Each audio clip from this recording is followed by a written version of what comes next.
Welcome to the Immigration Beat, where we dive into the heart of America's immigration policies. I'm Mary, and today we're discussing the recent surge in deportation efforts under President Donald Trump's administration in 2025. Let's unpack what's happening, the effects we're seeing, and what might lie ahead. This week, the U.S. has seen a dramatic increase in immigration enforcement, with ICE officers fanning out across cities nationwide. This isn't just about numbers, it's about the atmosphere of fear and uncertainty this has created.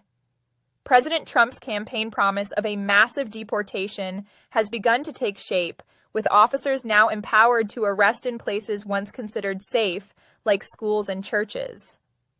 The executive orders Trump signed have significantly expanded the scope of ICE operations, targeting not just those with criminal records, but potentially anyone in the country illegally. This represents a sharp pivot from the Biden administration's policies, which focused more on protecting undocumented immigrants and expanding humanitarian parole. In cities like Boston, Chicago, and Newark, the community response has been one of shock and resistance. There's been a surge in false alarms and rumors about ICE raids, creating a climate of fear. Advocacy groups and local officials are pushing back, with some cities labeled as sanctuary cities facing off against federal directives. We've seen an uptick in calls about suspected ICE activity, but much of it stems from fear and misunderstanding. People are scared to go about their daily lives, fearing separation from their families. Trump and his administration have been vocal about the success of these operations, claiming to deport the worst of the worst. However, the numbers tell a different story from the narrative. While arrests are high, the actual deportation numbers and the criminal backgrounds of those detained are often murky. Trump's statements often lack specific data, focusing instead on a narrative that paints immigrants as criminals, despite data showing native-born Americans are statistically more likely to commit violent crimes. The focus seems to be more on the spectacle than on substantive policy implementation. Legal battles are on the horizon.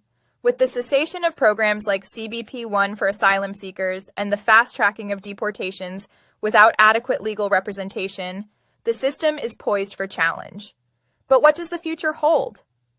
The use of military for deportation flights, the targeting of sanctuary cities, and the broad authority given to ICE will undoubtedly face court scrutiny.